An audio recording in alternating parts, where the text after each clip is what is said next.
इस वीडियो में करेंगे हम आर्टिकल 14 टू 18। ठीक है, 14 टू 18 कौन सा आर्टिकल, नाम क्या है इसका? Right to equality. ठीक है, right to equality. Right to equality कहां से कहां तक है? आर्टिकल 14 से लेके आर्टिकल 18 तक। आर्टिकल 14 क्या है? Equality before law and equal protection of law. ठीक है, आर्टिकल 14 क्या कहता है कि सब इक्वल है before law and equal protection of law. Article 15 है prohibition of discrimination on certain grounds. ठीक है, डिस्क्रिमिनेशन के अगेंस्ट, कि डिस्क्रिमिनेशन को हम बंद करते हैं, पाबंद बनाते हैं। ठीक है, डिस्क्रिमिनेशन खत्म करना है तो article 15। Equality of opportunity in public employment, ये आर्टिकल 16। ठीक है, आर्टिकल 16 में पब्लिक एम्प्लॉयमेंट में सबको जो अपॉर्चुनिटी मिलेगी वो इक्वल मिलेगी। आर्टिकल 17 बात करता है अनटचेबिलिटी की, और आर्टिकल 18 जो टाइटल्स है उनके अबोलिशन की, जैसे किंग वगैरह, किंग क्वीन, ये सब नहीं होगा। ठीक है, तो ये आर्टिकल 14 टू 18। 14 में equality before law and protection of law, 15 में डिस्क्रिमिनेशन वाला की डिस्क्रिमिनेशन नहीं होगा इन आधार पे। ठीक है, और आर्टिकल 16 की जो पब्लिक एम्प्लॉयमेंट है उसमें अपॉर्चुनिटी इक्वल मिलेगी। और आर्टिकल 17 अनटचेबिलिटी की अबोलिशमेंट की बात करता है, छुआछूत। ठीक है, छोटा बड़ा जो पहले बहुत था। Article 18 abolition of titles. ठीक है, किंग क्वीन, ये जो टाइटल्स है ना, ये महाराजा राजा के टाइटल्स हैं, इन सबको खत्म कर रहे हैं हम। ठीक है, ये राइट्स, तभी तो इक्वालिटी के राइट्स बोल रहे हैं इन सबको। टाइटल खत्म होंगे किंग क्वीन के, राजा महाराजा के, तभी तो सब इक्वल होंगे, है ना। अनटचेबिलिटी खत्म होगी तभी तो सब इक्वल होंगे। छुआछूत की पहले जो होता था कि हम ऊपर बैठेंगे तुम नीचे बैठो, ये छुआछूत, हमें टच नहीं करना, ये सब खत्म होगा तभी सब इक्वल होगा। ठीक है, एम्प्लॉयमेंट में ये नहीं है कि आपको ज्यादा प्रेफरेंस दे और किसी दूसरे को हम कम प्रेफरेंस दे। ठीक है, सबको इक्वल अपॉर्चुनिटी मिलेगी। और डिस्क्रिमिनेशन कास्ट वगैरह के बेसिस पे, प्लेस ऑफ बर्थ के बेसिस पे, इन सब पे जो है प्रोहिबिशन लगाते हैं हम, कोई डिस्क्रिमिनेशन नहीं होगी इन सब के बेस पे। और इक्वालिटी बिफोर लॉ, लॉ के सामने सब इक्वल हैं। ठीक है, चाहे कोई भी हो। तो article 14, 15, 16, 17, 18 directly one day exam में तो ये भी पूछ लेते कि अनटचेबिलिटी से रिलेटेड आर्टिकल 17 है। ठीक है, टाइटल के अबोलिशमेंट के बाद आर्टिकल 18 करता है, पब्लिक एम्प्लॉयमेंट में आर्टिकल 16। ठीक है, देखो ऊपर इक्वालिटी बिफोर लॉ दे रहा है आर्टिकल 14। ठीक है, 18 क्या कर रहा है? टाइटल्स को अबोलिश कर रहे हैं। ठीक है, फिर 15 क्या कर रहा है? डिस्क्रिमिनेशन को खत्म कर रहा है on the basis of caste, place of birth, sex, इन सब के बेस पे। 16 पब्लिक एम्प्लॉयमेंट वाला। ठीक है, और 17 इंपॉर्टेंट है ये वाला, मतलब वन डे में अगर कोई पूछे कि अनटचेबिलिटी कौन से आर्टिकल में आती है, तो अनटचेबिलिटी की खत्म करने के बाद वो आती है आर्टिकल 17 में। ठीक है, अब इनको हम डीप जाके वन बाय वन करेंगे 14 टू 18। ठीक है, फर्स्ट हम करते हैं आर्टिकल 14। देखो आर्टिकल 14, इसमें क्या है? Equality before law and equal protection of law. ठीक है, इसमें देखो दो कॉन्सेप्ट आपको मिलते हैं, equality before law and equal protection of law. जो इक्वालिटी बिफोर लॉ है वो एक नेगेटिव कॉन्सेप्ट है। ये क्या कहता है? देखो नेगेटिव कॉन्सेप्ट कैसे इक्वालिटी बिफोर लॉ, कि किसी को कोई प्रिविलेज नहीं मिलेगा। ठीक है, किसी को कोई प्रिविलेज नहीं मिलेगा, कोई प्रिविलेज, कोई प्रेफरेंस की किसी को प्रेफरेंस नहीं मिलेगी, इसलिए नेगेटिव कॉन्सेप्ट बोलते हैं कि सब इक्वल हैं। ठीक है, और ये कहाँ से लिया है? ये ब्रिटिश कॉन्स्टिट्यूशन से हमने लिया है, इक्वालिटी बिफोर लॉ। ठीक है, और इक्वल प्रोटेक्शन ऑफ लॉ क्या है? Equal protection of law positive concept है। पॉजिटिव कॉन्सेप्ट कैसे है? कि कोई यहाँ पे लाई कर रहा है और कोई यहाँ पे। ठीक है, कोई इस लेवल पे, कोई इस लेवल पे, तो ये नहीं है कि ये तो इक्वल है भाई, इक्वल, हमें आर्टिकल 14 तो इक्वालिटी की बात बोल रहा है तो ये भी इक्वल, ये भी इक्वल। ठीक है, तो दोनों को सेम अपॉर्चुनिटी नहीं। अगर इसको इस लेवल पे लाने के लिए हमें कुछ लेके आना है तो हम वो कर सकते हैं। ठीक है, तो इसके भी तो प्रोटेक्शन होगी ना, इसके राइट्स की भी तो। ठीक है, तो ये अमेरिका के कॉन्स्टिट्यूशन से हमने लिया, इक्वालिटी बिफोर लॉ हमने ब्रिटिश से लिया है, और इक्वल प्रोटेक्शन ऑफ लॉ हमने अमेरिका से लिया है। ठीक है, ईपीएल अमेरिका से और ईबीएल ब्रिटिश कॉन्स्टिट्यूशन से। ये जो इक्वल भी ये है बिफोर लॉ। ठीक है, इक्वालिटी बिफोर लॉ, ये नेगेटिव कॉन्सेप्ट है क्योंकि ये सबके इक्वल होने की बात करता है, कोई भी हो, ठीक है? उसे कोई प्रिविलेज नहीं मिलेगा, नेगेटिव कॉन्सेप्ट है। Equal protection of law positive कैसे है कि अगर कोई नीचे है, उसको ज़रूरत है ऊपर आने की, तो उसके लिए हम लेके आ सकते हैं प्रोविज़न्स, ठीक है? ये equal protection of law. Next देखो इसी आर्टिकल 14 में ही the state shall not deny to any person equality before law and equal protection of law within the territory of India कि जो स्टेट है वो इन दोनों राइट से किसी को मना नहीं कर सकती है, ठीक है, within territory of India. जो use of term person include non citizens, इसमें पर्सन में कौन कौन इंक्लूडेड? हमने जब फंडामेंटल राइट्स वाला स्टार्टिंग में किया था तो क्या था कि फंडामेंटल राइट्स या तो इंडिविजुअल्स को अवेलेबल है, इंडिविजुअल्स को या फिर ग्रुप को, ठीक है? तो इसमें कौन से किनको मिला हुआ है आर्टिकल 14, मतलब इसमें नॉन सिटीजन्स भी इंक्लूड हैं क्योंकि सिटीजन्स वाले तो हमने किया था ना 15, 16, 19, 20 और 19, केवल सिटीजन्स को तो सिर्फ यही अवेलेबल है, ठीक है?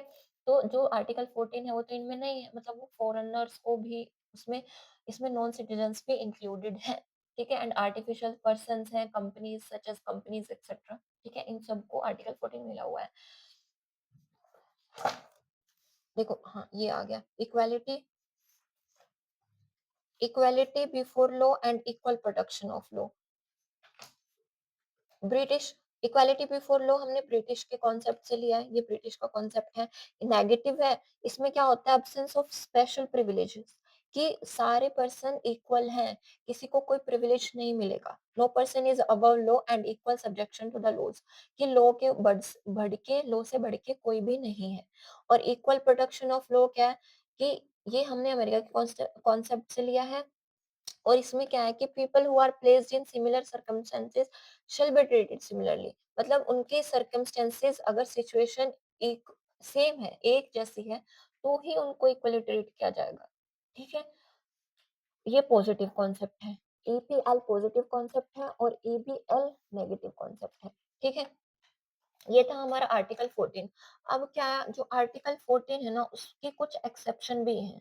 जब हमने फंडामेंटल राइट्स में पढ़ा था कि जो फंडामेंटल राइट्स हैं वो एब्सोल्यूट नहीं है, क्वालिफाइड है, मतलब कि उन पर रेस्ट्रिक्शंस जो है गवर्नमेंट लगा सकती है। ऐसे आर्टिकल 14 इक्वालिटी बिफोर लॉ और इक्वल प्रोटेक्शन ऑफ लॉ तो दे दिया, लेकिन इस पर कुछ एक्सेप्शंस हैं, ठीक है? आर्टिकल 14 की वो एक्सेप्शंस क्या है? एक्सेप्शन टू इक्वालिटी आर्टिकल 14 की जो एक्सेप्शंस हैं वो देखो। सबसे पहले तो जो प्रेसिडेंट और गवर्नर है, उनके पास ये सारी इम्यूनिटीज हैं, ठीक है? आर्टिकल 14 के अगेंस्ट अगर ये बात आ रही है तो हम सुप्रीम कोर्ट में नहीं जा सकते क्योंकि इन 3 केस में प्रेसिडेंट और गवर्नर प्रोटेक्ट हैं, ठीक है? प्रोटेक्टेड हैं वो। कौन से इम्यूनिटीज हम प्रेसिडेंट और गवर्नर को मिली हुई है? They are not answerable to any court for the performance of power and duties of his office, मतलब जो प्रेसिडेंट और गवर्नर अपने ऑफिस में जो काम कर रहे हैं ना, उनके पास जो पावर अपनी ड्यूटीज परफॉर्म कर रहे हैं अपने ऑफिस में, वो उनके लिए लाइबल नहीं है, ठीक है? मतलब कि हम उनको कोर्ट में नहीं घसीट सकते, ठीक है? No criminal proceedings during their term of office, जितना उनका मतलब टर्म ऑफ टेन्योर जो चल रहा है ना, ठीक है? टेन्योर जब चल रहा है तो हम उनके अगेंस्ट क्रिमिनल केस फाइल नहीं कर सकते प्रेसिडेंट और गवर्नर, ठीक है? इनको ये एक्सेप्शन है आर्टिकल 14। हम तो बोल रहे थे ना इक्वल इक्वल इक्वल, कहाँ भाई? प्रेसिडेंट और गवर्नर को तो ये पावर मिली हुई है, ठीक है? तो ये एक्सेप्शंस पढ़ते हैं हम। नो अरेस्ट और imprisonment during their term of office, ऐसे उन पर ना तो क्रिमिनल केस कर सकते हैं, ठीक है? और उनको अरेस्ट और उनको जेल भी नहीं हो सकती है जब तक उनका टेन्योर चल रहा है, ठीक है? ये आर्टिकल 14 के क्या है एक्सेप्शंस है। सेकंड है no member of parliament is liable to any proceeding in any court in respect of anything said और any vote by him parliament of 20, अगर पार्लियामेंट में जो कुछ भी हो रहा है, कोई भी अपनी प्रोसीडिंग्स कर रहे हैं, जो वो बोल रहे हैं और कोई किसी बिल के लिए वोट दे रहे हैं हाँ में ना में, किसी कमेटी में वो वोट दे रहे हैं हाँ में ना में, तो वो उसके लिए लायबल नहीं है, ठीक है? हम नहीं जा सकते सुप्रीम कोर्ट, यहाँ पे उनको मतलब प्रोटेक्शन मिली हुई है, ये आर्टिकल 14 की एक्सेप्शन है। सेम यही पार्लियामेंट के मेंबर की बात हो रही थी, same legislative state legislative assembly है उनके मेंबर के साथ भी यही है, वो अपना जो है प्रोसीडिंग्स कर रहे हैं स्टेट लेजिस्लेटिव असेंबली में, वो भी प्रोटेक्टेड है, ठीक है? Article 31 C is an exception to the article 14। देखो ये तो प्रेसिडेंट और गवर्नर की पावर हो गई, पार्लियामेंट के मेंबर की पावर हो गई, ये एक्सेप्शंस हैं, ठीक है? एक और एक्सेप्शन क्या है? आर्टिकल 31 सी ये भी आर्टिकल 14 की एक्सेप्शन है। ये क्या बताती है? It states that laws made by the state for implementing DPSP. देखो, जो आर्टिकल 39 बी और सी में डीपीएसपी गिवन है, अब इनको हमें लाने के लिए, ठीक है, लाने के लिए हमें कोई लॉ या प्रोविजन लेके आना पड़ रहा है ना, और वो फंडामेंटल राइट्स के अगेंस्ट जा रहा है, तो भी हम नहीं जा सकते हैं सुप्रीम कोर्ट और हाई कोर्ट। ठीक है, 31 सी भी एक्सेप्शन है आर्टिकल 14 का। ठीक है, डीपीएसपीज इन क्लोज बी और C of article 39 can not be challenged on the ground that they violate article 14, कि वो आर्टिकल 14 को वायलेट कर रहे हैं। कौन से? आर्टिकल 39 में क्लोज बी और सी। क्लोज बी क्या कहता है आर्टिकल 39 का? ये कहता है कि जो रिसोर्सेज हैं उनका हम डिस्ट्रीब्यूशन कर रहे हैं कॉमन गुड के लिए, और ये करने के लिए अगर हम आर्टिकल 14 को वायलेट भी कर रहे हैं तो वो भी सही है, वो एक्सेप्शन है। ठीक है, आर्टिकल 39 सी क्या कह रहा है? कि इकोनॉमिक सिस्टम इस तरह से ऑपरेट कर रहे हैं कि वेल्थ का कंसंट्रेशन ना हो, एक जगह पे इकट्ठी ना हो जाए कि इस ग्रुप के पास ज्यादा वेल्थ है। ठीक है, operation of economic system does not result in concentration of wealth. अगर इस कंसंट्रेशन वेल्थ को खत्म करने के लिए हम कुछ लेके आ रहे हैं जो कि 14 को वोलेट कर रहा है, तो भी नहीं कर सकता, मतलब ये एक्सेप्शन है, कर सकते हैं ऐसा। ठीक है, कौन सा? एक तो प्रेसिडेंट और गवर्नर की पावर है, एक जो पार्लियामेंट और स्टेट लेजिस्लेटिव मेंबर्स के पास पावर है। ठीक है, तीसरा है आर्टिकल 31 सी क्या कहता है? कि ये भी एक्सेप्शन है जिसमें 39 बी और सी की बात की गई है कि जो वेल्थ है उसके कंसंट्रेशन को खत्म करने के लिए कुछ करना पड़ रहा है, और वो आर्टिकल 14 को वॉयलेट कर रहा है, तो वो एक्सेप्शन रहेगी। ठीक है, आप नहीं जा सकते हो सीधा सुप्रीम कोर्ट। और ऐसे ही सेम आर्टिकल 39 बी क्या कह रहा है? कि अगर कॉमन गुड के लिए हमें रिसोर्सेज की डिस्ट्रीब्यूशन करनी पड़ रही है और वो इक्वालिटी के जो राइट है उसको वॉयलेट कर रहा है, तो भी ये एक्सेप्शन रहेगी, ऐसा हम कर सकते हैं। ठीक है, आप नहीं जा सकते हो सुप्रीम कोर्ट, हाई कोर्ट के पास। ठीक है, नेक्स्ट है जो फॉरेनर्स और यूनाइटेड नेशन ऑर्गेनाइजेशन और उसकी एजेंसीज हैं, वो भी इस राइट टू इक्वालिटी से इम्यून है। ठीक है, इसकी एक्सेप्शन हो गई ना, 14 की प्रेसिडेंट, गवर्नर, पार्लियामेंट और स्टेट लेजिस्लेटिव के मेंबर्स, और ये आर्टिकल 31 सी। ठीक है, ये था आर्टिकल 14। अब नेक्स्ट आता है हमारा आर्टिकल 15। आर्टिकल 15 क्या था? डिस्क्रिमिनेशन को प्रोहिबिट करता है। ठीक है, आर्टिकल 15 क्या है? सिटीजन, सिर्फ और सिर्फ सिटीजन्स को ही मिला हुआ है आर्टिकल 15। ठीक है, किए थे ना हमने? सॉरी, थोड़ी सी डिस्टर्बेंस हो रही है। आर्टिकल 15, 15, 16, ठीक है, 29 और 30। ठीक है, और एक बीच में 19। ये 5 सिर्फ और सिर्फ सिटीजन्स को अवेलेबल है। ठीक है, तो जो आर्टिकल 15 है वो सिर्फ और सिर्फ सिटीजन्स के लिए है। ठीक है, ये prohibition of discrimination on the basis of certain grounds पर बात करता है। देखो 51, 15 1 क्या कहता है? 15 clause 1, the state shall not discriminate on ground of religion, race, caste, sex, place of birth. ठीक है, इनके आधार पर, ये ध्यान रखना। ये क्वेश्चन बन सकता है कि आर्टिकल 15 के अंदर कौन कौन से आधार है जिन पर डिस्क्रिमिनेशन नहीं हो सकती है। उसमें एक आधा और ऐड कर देगा, जैसे रेजिडेंस ऐड कर देगा। लेकिन रेजिडेंस आर्टिकल 16 में तो ऐड है, लेकिन 15 में रेजिडेंस नहीं है। ठीक है, सिर्फ प्लेस ऑफ बर्थ है। ठीक है, तो religion, race, caste, sex, place of birth. ठीक है, 1 2 3 4 5। ठीक है, religion, race, caste, sex, place of birth. ठीक है, रेजिडेंस नहीं है, तो इन इन आधार पे जो है डिस्क्रिमिनेशन नहीं होगा। ये कौन बोल रहा है? आर्टिकल 15 1। ठीक है, और ये जो है स्टेट के अगेंस्ट है। ठीक है, अगर स्टेट ये इनके आधार पर कर रही है ना, तो हम जा सकते हैं सुप्रीम कोर्ट। आर्टिकल 15 2 क्या बोल रहा है? There shall not any restriction, disability, etc. while assessing the restaurant's places of entertainment. मतलब जब किसी पर्सन को रेस्टोरेंट, ठीक है, एंटरटेनमेंट की कोई जगह है, होटल, वेल्स, इन सबको एक्सेस करना है, तो इन पर कोई रेस्ट्रिक्शन नहीं होगी, कोई डिस्क्रिमिनेशन नहीं होगा। ठीक है, the similar access can not be denied in accessing bathing arts.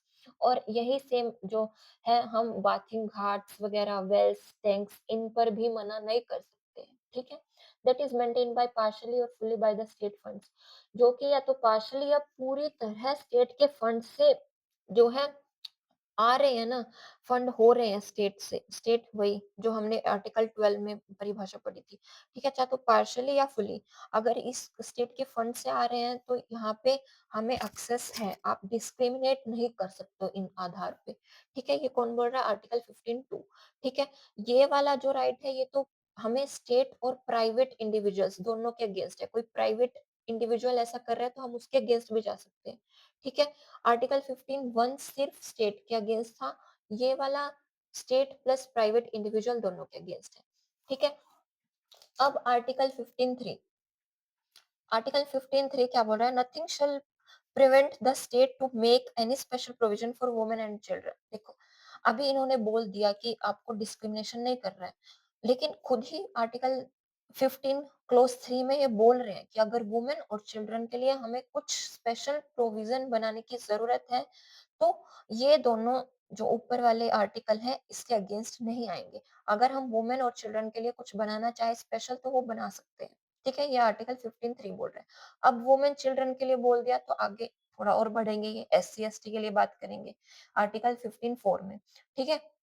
किसकी बात हो रही है? डिस्क्रिमिनेशन को प्रोहिबिशन की बात हो रही है, ठीक है? आर्टिकल 15 क्लोज 4, ये जो है पहले नहीं था, ये फर्स्ट कॉन्स्टिट्यूशनल अमेंडमेंट एक्ट के टाइम ऐड हुआ है आर्टिकल 15 क्लोज 4। ये क्या कह रहा है?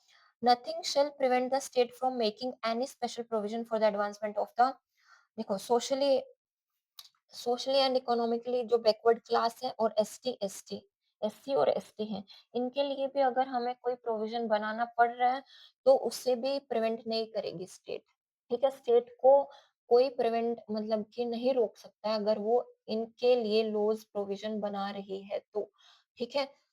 यहाँ पे ये ऐसा क्यों बोल रहे हैं कि मतलब यहाँ पे अगर वो वुमेन चिल्ड्रन के लिए बना रही है कोई प्रोविजन और मैन को नहीं मिल रहा है, तो मैन ऐसे चिल्लाते हुए नहीं जा सकता कि मुझे आर्टिकल 15 के बोला था कि ये सेक्स के आधार पर आप डिस्क्रिमिनेट नहीं करोगे, तो वो जाके चिल्ला रहा है कि मुझे चाहिए आर्टिकल 15 को वॉयलेट कर रहे हो, ऐसा नहीं है। इसलिए उन्होंने मतलब क्लैरिफाई कर दिया कि आर्टिकल 15 क्लोज 3 बोल रहा है कि वुमेन और चिल्ड्रन के डेवलपमेंट के लिए अगर कोई स्टेट लॉ लेके आना चाहती है तो वो लेके आ सकती है, ठीक है? वहां पे मैन जाके ये नारे नहीं लगा सकते कि मेरे को नहीं मिल रहा, ये तो मेरे आर्टिकल 15 का वायलेशन हो रहा है। नहीं भाई, आर्टिकल 15(3) भी ये भी तो बोल रहा है कि अगर वुमेन चिल्ड्रन के लिए हमें कुछ लॉ बनाना पड़ा तो ये आर्टिकल बीच में नहीं आएगा। ऐसे ही आर्टिकल 15 क्लोज 4 बोल रहा है कि सेम अगर सोशली और इकोनॉमिकली बैकवर्ड क्लास है और एससी एसटी इनके लिए लॉ बनाने की जरूरत पड़ रही है तो हम इसको डिस्क्रिमिनेशन नहीं माना जाएगा, ठीक है? आर्टिकल 15 क्लोज 5 क्या बोल रहा है? ये 93rd कॉन्स्टिट्यूशनल अमेंडमेंट के टाइम है। देखो, आर्टिकल 15 क्लोज 1, 15(2) ये तो ओरिजिनल, और 15(3) ये वुमेन और चिल्ड्रन के लिए, ये तो ओरिजिनल कॉन्स्टिट्यूशन में थे, ठीक है? लेकिन 4 और 5 ये ऐड हुए हैं, ठीक है? ये क्या बोल रहा है? Inserted by 93rd constitutional amendment act 2005, nothing shall prevent the state from making special provision by law with respect to the admission in the educational institution including private whether. देखो, एजुकेशनल इंस्टीट्यूशन में चाहे वो private हो, weather added और unaided हो, ठीक है, accept minority educational institution, ठीक है, उसमें स्टेट को कोई नहीं रोक सकता है स्पेशल प्रोविजन बनाने से, ठीक है? वो चाहे तो एजुकेशनल इंस्टीट्यूशन में वो लॉ या प्रोविजन लेके आ सकती है इन favour of SCBC and SC ST, ठीक है? ये एजुकेशनल इंस्टीट्यूशन में जो उनको मिला हुआ है ना रिजर्वेशन, वो इसी आर्टिकल में के अंदर तो मिला हुआ है, ठीक है? कि जो एजुकेशनल इंस्टीट्यूशन, लेकिन इसमें एक बात ध्यान रखनी, बाय लॉ, ये सिर्फ लॉ से ही हो सकता है, ठीक है? लॉ लेके आना पड़ेगा आपको ये करने के लिए, ठीक है? नेक्स्ट है, नेक्स्ट आता है आर्टिकल 15 क्लोज 6, ठीक है? आर्टिकल 15 क्लोज 6, थोड़े से एक मिनट, आर्टिकल 15 क्लोज 6, ठीक है? ये क्या बोल रहा है? ये भी देखो, ये भी 103 कॉन्स्टिट्यूशनल अमेंडमेंट एक्ट के टाइम ऐड हुआ है 15(6), ठीक है? ये क्या बोल रहे हैं? 15(6)(a), nothing shall prevent the state, अभी देखो यहाँ पे ईडब्ल्यूएस की बात आ गई। ये पता है ना कि 103वां संशोधन जो है सीएए कॉन्स्टिट्यूशनल अमेंडमेंट एक्ट किससे रिलेटेड है? ईडब्ल्यूएस से। ठीक है, उनकी रिजर्वेशन से रिलेटेड है कि nothing shall prevent the state from making any special provision for the advancement of the EWS economically weaker section के लिए। अगर स्टेट कोई लो प्रोविजन बना रही है तो उसके लिए आप ये नहीं बोल सकते हो कि डिस्क्रिमिनेशन कर रही है, ठीक है। Other than those in who got already, हाँ लेकिन ईडब्ल्यूएस में वो इंक्लूड नहीं होंगे, इस जो क्लोज में वो इंक्लूड नहीं होंगे जो ऑलरेडी 4 और 5, 15 क्लोज 4 और 15 क्लोज 5 में पहले उनको ये सब मिल चुका है ना रिजर्वेशन, वो इस आर्टिकल इसमें इस क्लोज में इंक्लूड नहीं होंगे, ठीक है। नेक्स्ट बी क्या कह रहा है, वही देखो जो एजुकेशनल वाला पॉइंट था ना, एजुकेशनल इंस्टीट्यूशंस में बाय लॉ आप जो है एससीबीसी एससी एसटी के लिए कर सकते हो, वही सेम ईडब्ल्यूएस में भी आप कर सकते हो। ये बोल रहा है 6 बी, ठीक है, 15 6 बी सब क्लोज बी, ठीक है। हो गया आर्टिकल 15, ये वैसे तो डिस्क्रिमिनेशन की प्रोहिबिशन की बात कर रहा है, ठीक है। ये बोल रहा है कौन कौन से आधार दिए आर्टिकल 15(1) ने, इन सब के आधार पर religion race caste sex place of birth इनके आधार पर डिस्क्रिमिनेशन नहीं होगा, ठीक है। 15(2) बोल रहा है कि जैसे आपको कोई एक्सेस करनी है restaurant place of entertainment hotel wells, तो इन पर भी आप जा सकते हो, कोई डिस्क्रिमिनेशन नहीं होगा अगर वो पार्शली और फुली स्टेट फंड से आ रही है। ये दो तो आर्टिकल 15 को दर्शा रहे हैं, ठीक है। आगे इसकी एक्सेप्शन स्टार्ट हो जाती है। आर्टिकल 15(3) बोल रहा है कि अगर वुमेन और चिल्ड्रन के लिए हमें कोई लॉ लेके आना है तो आप डिस्क्रिमिनेशन नहीं चला सकते हो, लेके आ सकती है स्टेट, ठीक है। सेम यहाँ पे एससीबीसी और एससी एसटी के लिए 15(4) में, और 15(5) में सेम यही एजुकेशनल इंस्टीट्यूशन के केस में है, ठीक है, एससीबीसी और एससी एसटी के केस में। उसके बाद 15(6) में हमने पढ़ा था 103 के टाइम कॉन्स्टिट्यूशनल अमेंडमेंट एक्ट के टाइम ऐड हुआ है, ठीक है। और इसमें ईडब्ल्यूएस की बात की गई है, ठीक है। और यहाँ पे 15(6)(b) में एजुकेशनल इंस्टीट्यूशंस ईडब्ल्यूएस, ठीक है, इसकी बात हुई है। हो गया 15, और आर्टिकल 15 पता है कि सिर्फ और सिर्फ सिटीजन्स को अवेलेबल है, फॉरेनर्स को नहीं है, ठीक है। अब नेक्स्ट आता है आर्टिकल 16, ठीक है। आर्टिकल 16 भी सिटीजन, सिर्फ और सिर्फ सिटीजन्स को ही अवेलेबल है। आर्टिकल 15, आर्टिकल 15, 16, 29, 30 और 19, ठीक है, सिर्फ सिटीजन्स को। और इसमें 16 आ रहा है, ठीक है। 16 आर्टिकल 16 क्लोज 1 क्या बोल रहा है, there shall be equality in matters of equality of opportunity in matters of public employment. Public employment की बात हो रही है तो वहां पे इक्वालिटी रहेगी। कौन बोल रहा है, आर्टिकल 16, ठीक है। जैसे 15 में हमने पहले पढ़ा डिस्क्रिमिनेशन नहीं होगा, फिर उसकी एक्सेप्शंस पढ़ी क्लोज सब क्लोजेस में जाके, ऐसे ही यहाँ पे भी पढ़ेंगे, ठीक है। इसने आर्टिकल 16 क्लोज 1 ने तो बोल दिया कि पब्लिक एम्प्लॉयमेंट में कोई इक्वल अपॉर्चुनिटी मिलेगी सबको, ठीक है। आर्टिकल 16 क्लोज 2 क्या बोल रहा है, no discrimination on the basis of religion.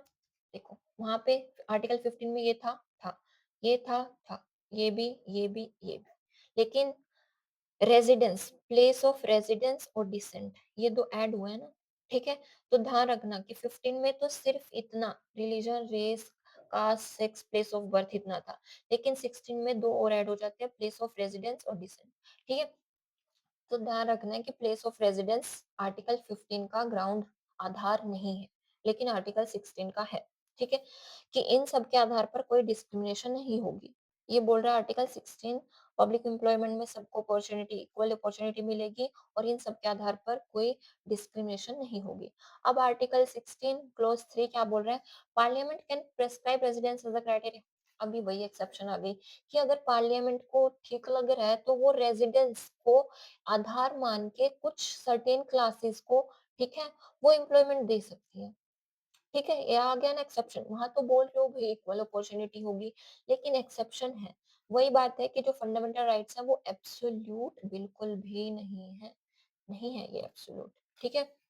Parliament can prescribe residence, residence को आधार मान के अगर किसी को एम्प्लॉयमेंट देना हो तो वो दे सकती है, ठीक है, for the residence of that state और यूटीज। ये हो गए आर्टिकल 16 क्लोज 3। अब आर्टिकल 16 क्लोज 4 भी है, वो क्या कह रहा है, देखो आर्टिकल आर्टिकल 16 क्लोज 4 बोल रहा है nothing shall prevent the state from providing reservation in favour of backward classes not educated. वही है कि जो बैकवर्ड क्लास है जो कि एडिक्वेटली रिप्रेजेंट नहीं कर रही हैं अपनी क्लास को, तो वहाँ पर भी अगर स्टेट कुछ प्रोविज़न लेके आना चाह रही है, तो उसको आप नहीं रोक सकते हो इस आधार पे कि आर्टिकल 16 तो हमें पब्लिक एम्प्लॉयमेंट में इक्वल अपॉर्च्युनिटी दे रहा है, नहीं रोक सकते हो, ठीक है? आर्टिकल 16 क्लोज़ 4 सब क्लोज़ ए, ये क्या बोल रहा है? ठीक है? ये कॉन्स्टिट्यूशन, ठीक है, ओरिजिनल कॉन्स्टिट्यूशन में नहीं था, ये 77th कॉन्स्टिट्यूशनल अमेंडमेंट एक्ट में ऐड किया गया है। क्या बोल रहा है? Nothing shall prevent the state from making any provision with respect to reservation promotion in favour of the. आप कहोगे कि एससी एसटी को जो रिजर्वेशन मिल रही है जॉब्स में, वो ओरिजिनल कॉन्स्टिट्यूशन में थी या नहीं थी? पहले से ही मिल रही है वो, लेकिन प्रमोशन में नहीं मिल रही थी। प्रमोशन के लिए 77th कॉन्स्टिट्यूशनल अमेंडमेंट एक्ट आया, तो प्रमोशन में भी एससी एसटी को रिजर्वेशन मिलना स्टार्ट हो गई।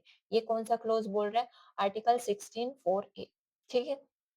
आर्टिकल 16 4 बी क्या बोल रहा है? Nothing shall prevent the state from considering any unfilled vacancy.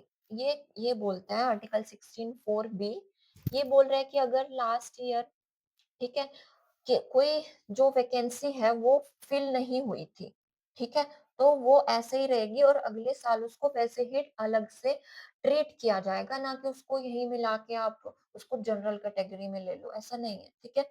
They shall be treated as a separate class of vacancies and shall not be considered together with the vacancies of that year in which they are being filled for determining the ceiling of 50%।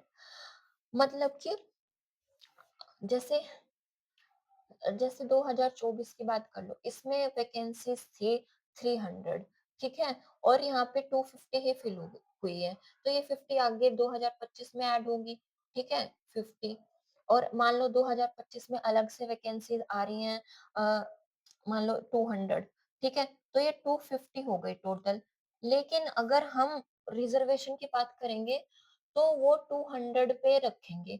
ये जो 50 seats जो अलग last year की vacancies थी, इनको अलग रखो आप, ठीक है, ये 50 अलग रहेंगे, ये 200 अलग रहेंगी। अगर ये इनमें भी रिजर्वेशन थी वो भी मिलेगी, और अगर 200 में तो है ही 50% का जो भी मार्क है, मतलब उसमें ईवीडब्ल्यूएस आ गई, एससी एसटी, ठीक है, वो रहेगी। तो ये अलग अलग रखो इनको, ये नहीं है कि 250 एक ही बना दी कि इस साल के 200 थी, लास्ट की 50 नहीं, ठीक है, आपको अलग सेपरेट तरीके से इनको ट्रीट करना है। ये बोल रहा है आर्टिकल 16 4 बी, ठीक है। नेक्स्ट है article 16 5 close 5, nothing shall affect the operation of any law which provides that a person holding an office in connection with the affairs of religion।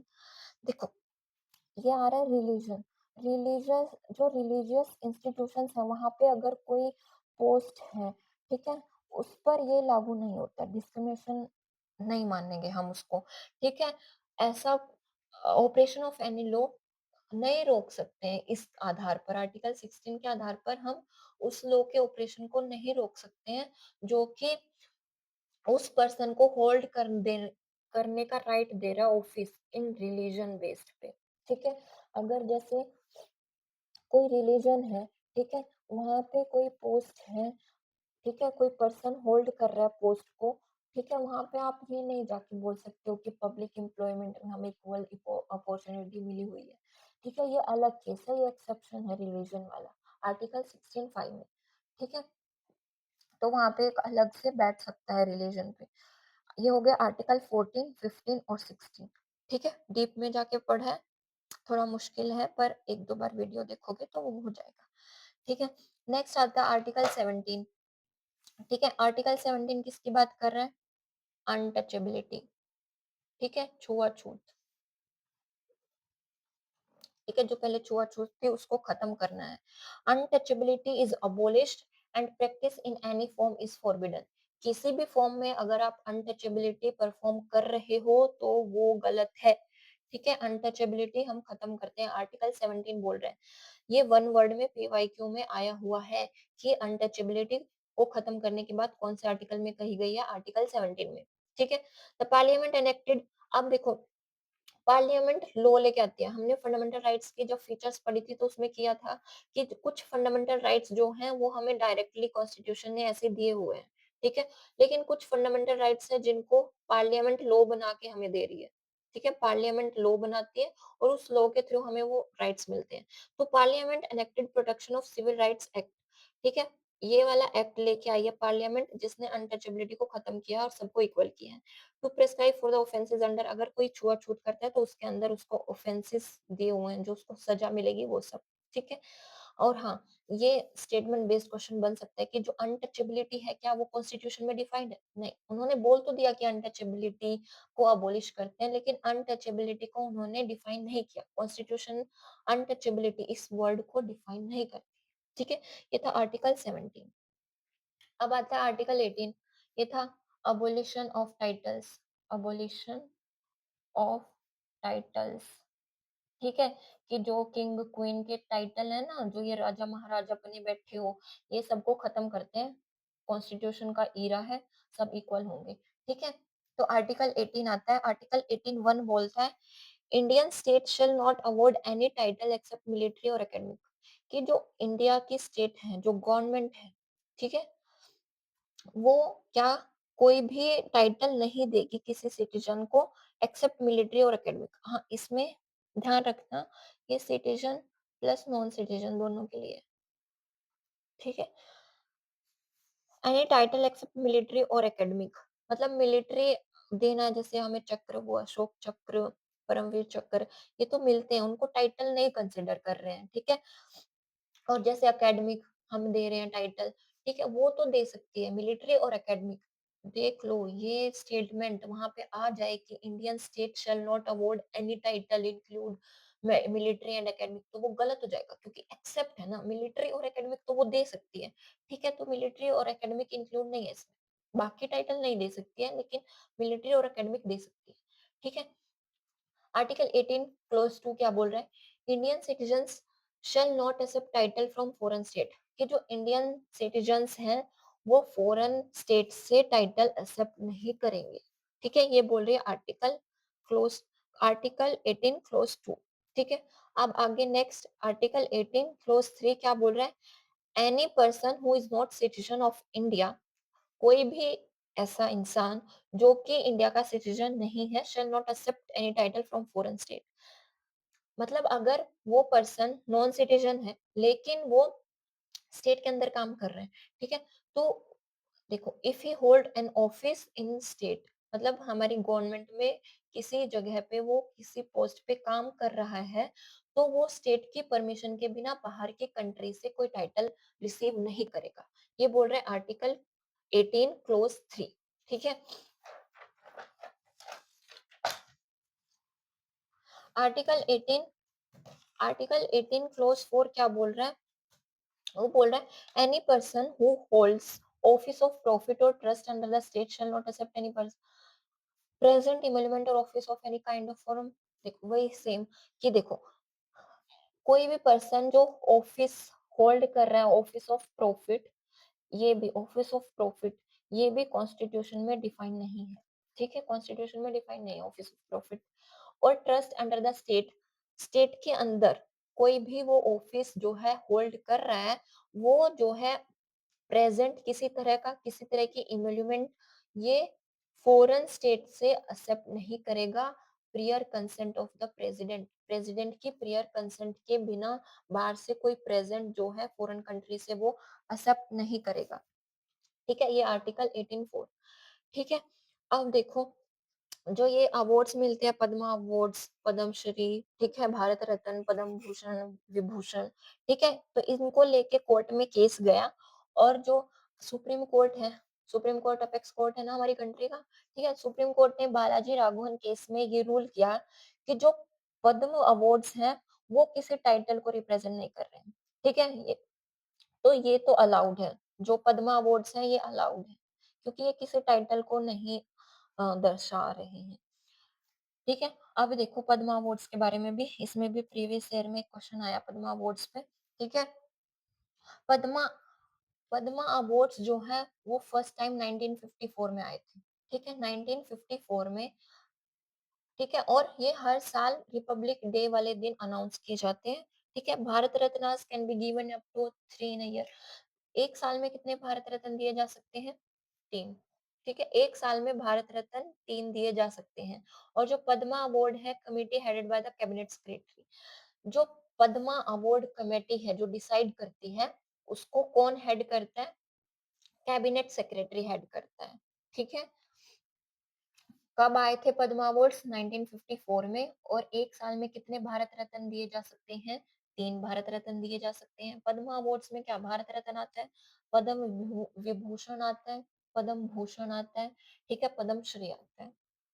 ठीक है? और भारत रत्न 3 ही दिए जा सकते हैं।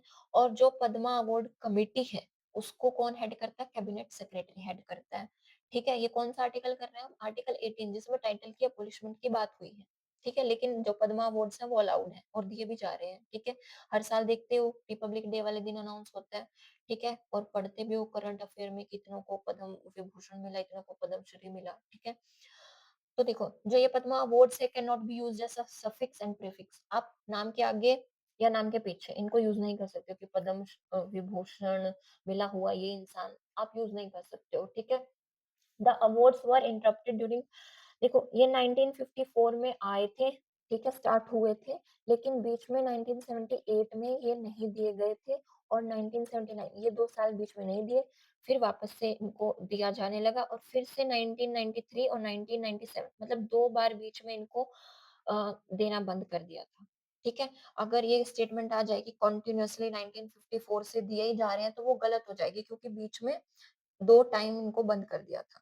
Anybody can give his own name for the nomination.